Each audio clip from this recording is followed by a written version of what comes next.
आप लोगों के सामने बहुत ही कॉमन टॉपिक लेके आई हूँ, but very important topic, Kohbar. Social media जैसे कि यूट्यूब, फेसबुक, इंस्टाग्राम, इन सब पे मैं बहुत देखती हूँ कोहबर लोग पोस्ट करते हैं। अच्छी बात है, कोहबर बहुत फेमस है, बहुत ही कॉमन चीज़ मुझे देखने को मिलती है। बहुत कम ही ऐसे कोहबर होते हैं जो कि मुझे पूरा शुद्ध देखने को मिलता है।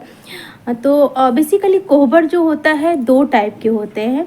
एक कैस्त का कोहबर, ब्राह्मण का कोहबर। तो कैस्त के कोहबर में जो है 14 पत्ते होते हैं, मतलब 14 सर्कल्स होते हैं।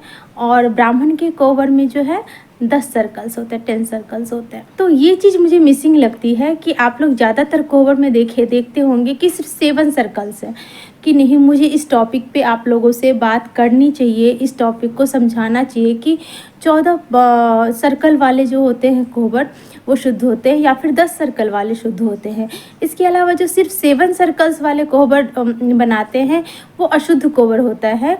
जिनको नहीं पता है, जिनको सिर्फ ये पता है कि कोहबर हमें शादी में यूज़ करनी है, वो ले लेते हैं और या फिर बनवा लेते हैं, लेकिन उन लोगों को नहीं पता कि शुद्ध कोहबर हमें यूज़ करना चाहिए।